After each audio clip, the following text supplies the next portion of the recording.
بسم اللہ الرحمن الرحیم۔ السلام علیکم ناظرین۔ آج کی ہماری ویڈیو کا موضوع ہے کہ عورت کس وقت ہم بستری کے لیے بے تاب ہوتی ہے۔ اکثر مردوں کو اس بات کا علم ہی نہیں ہوتا، جس وجہ سے عورت ٹینشن میں آ جاتی ہے اور میاں بیوی کے جھگڑے کا سبب اکثر یہی ہوتا ہے۔ اس کے بارے میں ابھی آپ کو تفصیل سے بتاتے ہیں۔ ویڈیو شروع کرنے سے پہلے میری آپ سے ریکویسٹ ہے کہ اگر آپ میرے چینل دینی مثال پر نئے ہیں تو میرے چینل کو سبسکرائب کریں اور ساتھ بیل آئیکن کا بٹن بھی پریس کر دیں تاکہ ایسی معلوماتی ویڈیو آپ کو بار وقت مل سکیں۔ جی ناظرین، آج ہم آپ کو بتانے والے ہیں کہ عورت کے کون سے خاص دن ایام جو ہیں وہ خاص ہوتے ہیں کہ عورت قربت کے لیے بے تاب ہوتی ہے۔ جی، عورت قربت کی ایک لہر اٹھتی ہے، وہ کون سا وقت ہوتا ہے؟ مہینے میں کچھ دن ایسا وقت آتا ہے کہ اس میں عورت کی خواہش بہت زیادہ ہوتی ہے۔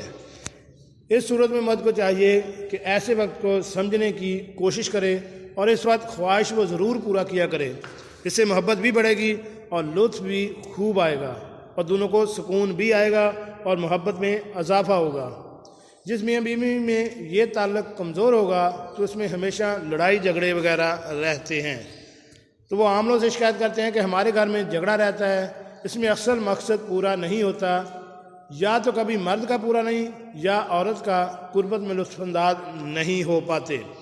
یہ بات بہت زیادہ یاد رکھنی چاہیے کہ عورت کو بقول اتباع اس کو بارہ آزمایا بھی گیا ہے کہ ہر مہینے میں 1 یا 2 مرتبہ بعض عورتوں کو حیض سے پہلے اور بعض کو حیض کے بعد قربت کی ایک خاص لہر اٹھتی ہے اور بہت بے تاب ہوتی ہے، مگر فطری حیا کے سبب زبان سے کچھ کہنے کی بجائے وہ اپنے اطوار و انداز سے اظہار کرتی ہے۔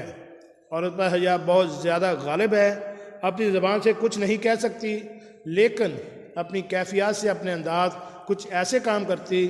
ذہین مرد ہوتے ہیں، ان کو سمجھنا چاہیے کہ اس وقت سمجھیں اور اس وقت عورت کی خواہش ضرور پورا کریں۔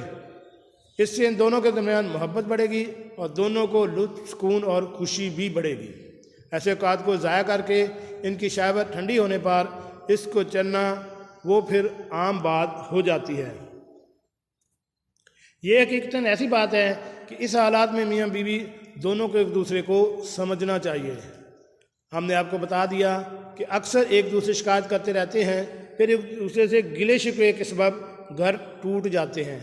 مہینے کے بعد حیض کے بعد قربت کی بہت خاص لہر اٹھتی ہے، اس وقت اس کو ضرور پورا کرنا چاہیے۔ جناب کیسی لگی آج کی ہماری یہ معلوماتی ویڈیو؟ امید ہے آپ کو پسند آئی ہوگی۔ ملتے ہیں ایک نئی ویڈیو کے ساتھ۔ السلام علیکم۔